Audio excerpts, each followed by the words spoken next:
नमस्कार, बहुत बहुत स्वागत है आप सभी का इस खास विशेष कार्यक्रम में। मैं आप सभी के साथ हूं कंचन। आज का कार्यक्रम बहुत ही ज़्यादा विशेष होने जा रहा है क्योंकि आज अपने कार्यक्रम में दर्शकों हम बात करेंगे नवरात्रों को लेकर, शारदीय नवरात्रों को लेकर। कहते हैं कि एक साल के अंदर ये जो नवरात्रे होते हैं ना, ये सबसे ज़्यादा महत्वपूर्ण होते हैं और इन नवरात्रों में आप माँ का आशीर्वाद पा सकते हैं। आपकी जो भी मनोकामनाएं हैं, आपके दिल में जो कुछ भी है, बस माता रानी से मांग लीजिए क्योंकि इन 9 दिनों में अगर आपने श्रद्धा से, भाव से माता रानी की पूजा अर्चना की या फिर अपने भाव माता रानी को दिखा दिया ना, तो माता रानी आपकी सभी मनोकामना पूर्ण करती है।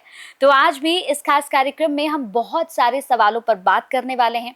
हम बात करेंगे ये नवरात्रे आपको क्या कुछ देकर जा रहे हैं, माता रानी आपको कैसे आशीर्वाद देंगी और कैसे आप माता रानी को प्रसन्न कर सकते हैं। तो चलिए इस कार्यक्रम को शुरू करते हैं। मेरे साथ जो खास मेहमान है, आज उन्हीं से सवालों के हम जवाब लेंगे। मेरे साथ जानी मानी एस्ट्रोलॉजर जीतू जी हैं। बहुत बहुत स्वागत है मैम आपका। कैसी हैं आप? बिल्कुल अच्छी हूँ, धन्यवाद और जय माता दी। जय माता दी। तो अब हम यहाँ पर आपसे बहुत इंपॉर्टेंट चीज पूछने जा रहे हैं मैम, क्योंकि ये 9 दिन जो हैं, अब जितने भी दर्शक इस कार्यक्रम को देख रहे हैं, अब वो यही सोच रहे होंगे कि बस अब आप ये और बता दें कि 9 दिनों में हमें माता रानी को कैसे प्रसन्न करना है, क्या उन्हें भोग लगाना है और हम ऐसा क्या माँ से मांगे कि माँ अपना आशीर्वाद हमें दे दे। तो मैम अब मैं चाहूंगी कि आप माँ कुष्मांडा को लेकर बताएं कि माँ कुष्मांडा को हम कैसे प्रसन्न करें, क्या भोग लगाएं उनको। कहते हैं कि ये भी एक पॉजिटिविटी की देवी हैं, ऊर्जा की देवी हैं, तो इनको हम कैसे प्रसन्न कर सकते हैं? माँ कुष्मांडा की अगर हम बात करते हैं तो ये सृजन की देवी कहते हैं और एक मंद मुस्कान से इन्होंने ब्रह्मांड की रचना कर दी थी। अब देखिए, सूर्य के ताप को झेलने की शक्ति वो तो माँ कुष्मांडा में ही है। इतना ही नहीं है, इन्हें खास करके कहते हैं कि जो सूर्य ग्रह है इसे भी कंट्रोलिंग कर लेती हैं, क्योंकि उसकी शक्ति को अगर कंट्रोल कर लेती हैं, उनके पास जा सकती हैं, उनकी एक एनर्जी को झेल सकती हैं, वो शक्ति माँ कुष्मांडा में ही है। और खास करके जो सिंह राशि वाले होते हैं ना, सिंह राशि वालों को तो इनकी पूजा करनी ही करनी चाहिए। कहते हैं कि कई बार क्या होता है, सिंह राशि ऐसी है ना कि एक राजा की राशि है। कई बार हमारे जीवन के अंदर ना हमें गुमान भी आ जाता है, अच्छी चीजें होते हुए भी हम गलत चीजों की तरफ अग्रसर भी कर जाते हैं। तो सिंह राशि वालों को कहते हैं कि अगर माँ कुष्मांडा की ये पूजा करते हैं तो उनके अंदर जो अहंकार है ना, वो नहीं आता। यानी एनर्जी तो रहती है, एक भाव अच्छे रहते हैं, लेकिन अहंकार से ये दूर हो जाते हैं। माँ को मालपुए बहुत पसंद है, इन्हें मालपुए का भोग लगाना चाहिए। और सबसे बड़ी बात है कि जो इस दिन पाठ करने चाहिए, हमें अध्याय पढ़ने चाहिए, वो 5वां अध्याय, 6ठा और 7वां और 8वां, ये 4 अध्याय कहते हैं कि जो व्यक्ति इस दिन माँ कुष्मांडा की पूजा में 4 अध्याय का इकट्ठा पाठ करता है, उसे तो दुनिया की कोई ताकत हरा ही नहीं सकती। उसके अंदर वो बल आता है, उसके अंदर वो एक सहनशीलता आ जाती है, उसके अंदर एक बैलेंस आ जाता है, उसकी एनर्जी इतनी पॉजिटिव हो जाती है, उसके जीवन के अंदर एक कंट्रोलिंग का भाव आ जाता है। अहंकार, अहम, द्वेष, ये जितनी भी बीमारियां हैं ना, ये आपको जीवन में खोखला ही करती हैं। ये कभी आपको जीवन में आगे बढ़ने नहीं देती हैं। देर या सवेर कहते हैं ना हम लोग, चाहे देर हो चाहे सवेर हो, ये अपना रिजल्ट देती ही देती है। अहम हमेशा इंसान को उसके पतन की तरफ लेकर के जाता है। तो यहाँ पर अगर हम इन 4 अध्याय को पढ़ते हैं, सबसे पहले तो उसका अहम ही शांत हो जाता है। कितनी इंपॉर्टेंट चीज है, जब आपका अहम आपके सर चढ़ करके नहीं बोलेगा ना, तब आपको पता चलता है हम किस दुनिया में जी रहे हैं, किस जीवन को जीना चाहते हैं, हम क्या हासिल करना चाहते हैं, कौन सा रास्ता अपनाना चाहते हैं, क्या पाना चाहते हैं, क्या हमें छोड़ने की जरूरत होती है। तो उनका माइंड जो होता है बहुत अच्छा वर्क करने लगता है। और दूसरी बात, सूर्य ग्रह जो है कंट्रोलिंग जिनके पास है, वो है माँ कुष्मांडा। हमें किसी भी तरीके से, चाहे वो पितृदोष हो, चाहे वो हमारे सूर्य से जुड़ी हो, क्योंकि सूर्य जब नीच के होते हैं तो बहुत अच्छा रिजल्ट नहीं देते, आपको सत्ता से सीधे डिमोशन की तरफ ले जाते हैं।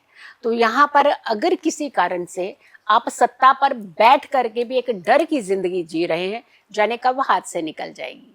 होता है कई बार कि हमें सत्ता तो मिल गई, सब कुछ मिल गया, लेकिन एक डर हमें उस सत्ता का, उस कुर्सी का आनंद ही नहीं लेने दे रहा। तो ये डर क्या है? कहीं ना कहीं अहम ने इस डर को भी पैदा किया है। तो हमें यहाँ पे इनकी पूजा से ये सारी गलत चीजों को पहले छुटकारा जो है वो हमें मिल जाता है। तो माँ कुष्मांडा की पूजा से सबसे पहले आपके अंदर वो बल आता है। उन्होंने पूरे सृजन की शक्ति की, लेकिन अहम तो नहीं आया ना उसके अंदर।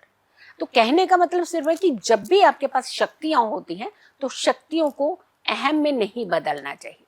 शक्तियों को हमेशा एक ऐसी रूपरेखा देनी चाहिए जिससे जाने आप कितने लोगों का भला कर सकते हो। तो माँ का हर स्वरूप, ये चौथा स्वरूप जो है ये बहुत इंपॉर्टेंट स्वरूप है।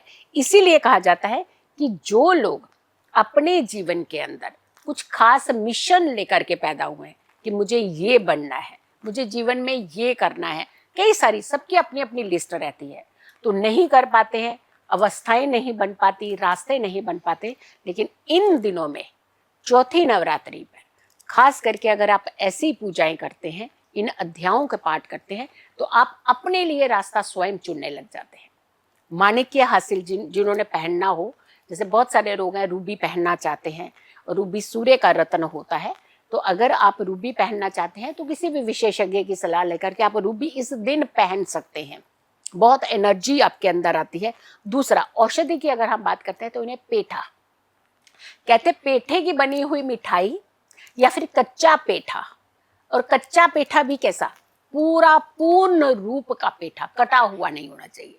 पूर्ण रूप का पेठा जब इन्हें आप अर्पित करते हैं और उस पेठे का घर के अंदर ही कुछ ना कुछ आप बनाते हैं, चाहे सब्जी फॉर्मेट में, चाहे मिठाई फॉर्मेट में, और हर घर का सदस्य अगर के उसका भोग लगाता है, खाते हैं, तो यकीन मानिए जो रक्त से जुड़ी हुई बीमारियां होती हैं ना, आपकी ब्लड से जुड़ी हुई, कभी ब्लड इन्फेक्शन हो जाना, कभी हर छोटी छोटी बात पर चोट लग करके ब्लड का डिस्ट्रॉय होना, यानी इस तरीके की चीजें अगर के आपकी होती हैं तो आपको बहुत अच्छा रिलैक्सेशन मिलता है। बहुत सारी आपकी चीजें जो है वो संतुलित होती हैं।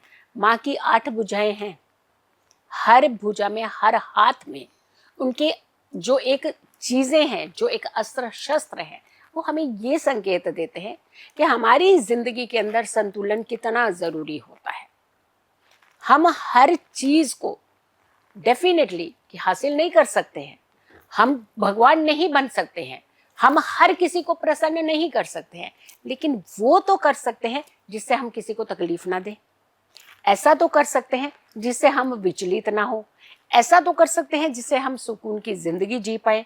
ऐसा तो कर सकते हैं कि रात्रि की नींद हम सुकून की ले सकते हैं। वो तब होता है जब हम अहम से, अहंकार से, द्वेष से, नेगेटिविटी से दूर होते हैं।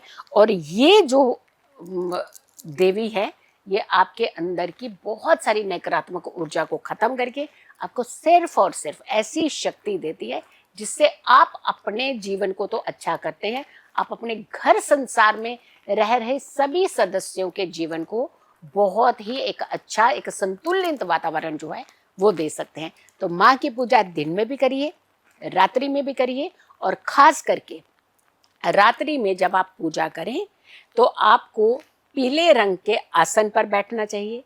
पीले रंग की चुनरी ओढ़ करके, या फिर पीले रंग का रुमाल है, या फिर कोई भी सरोपा है, किसी भी तरीके का कोई ऐसा वस्त्र जो पीले रंग का हो, सर ढक करके आपको इस माता रानी की पूजा आराधना करनी चाहिए। और अगर मध्य रात्रि में आप ये पूजा करते हैं तो आपके अंदर शक्ति, बल, ये तो आता ही आता है, संतुलित भाव भी आता है। बिल्कुल। तो जितने भी दर्शक इस कार्यक्रम को देख रहे थे, मैं उम्मीद करूंगी कि नवरात्रों को लेकर अगर किसी भी तरह का प्रश्न आपके मन में चल रहा था कि मैं माँ शैलपुत्री की पूजा कैसे करूंगी या करूंगा, मैं उन्हें कैसे प्रसन्न कर सकता हूं, तो हमने इस कार्यक्रम में आपको 9 की 9 देवी स्वरूपों के बारे में बताया कि आप उन्हें कैसे प्रसन्न कर सकते हैं। मैम ने हमें खास तौर से बताया कि आपको सप्तशती का कौन सा पाठ करना है। देखिए, ये आपको कोई नहीं बताएगा कि आप सप्तशती का कौन सा पाठ करें, और आप यहीं पर कंफ्यूज हो जाते हैं क्योंकि आपके पास समय उतना होता नहीं है, फिर आप सोचते हैं कि मैं पहला अध्याय करूं, दूसरा करूं, या फिर मैं अब चौथा करूं या ना करूं। तो मैम ने यहाँ पर बहुत अच्छे से आपको समझाया है कि आपको किस दिन कौन सा अध्याय करना है, कैसे आपको भोग लगाना है, कैसे माता रानी को प्रसन्न करना है। तो इस पूरे कार्यक्रम को बाकी लोगों के साथ शेयर भी जरूर कीजिएगा, क्योंकि कहते हैं ना कि अगर माता रानी के समक्ष आपने कोई ऐसा कार्य कर दिया जो माता रानी को अच्छा लग गया, तो आपको पुण्य खुद ब खुद वो दे देती हैं। बहुत बहुत धन्यवाद मैम, आपने अपना बहुत कीमती समय दिया और बहुत अच्छा कार्यक्रम हमने किया जो लोगों के बहुत काम आने वाला है। बहुत बहुत धन्यवाद। जय माता दी। जय माता दी।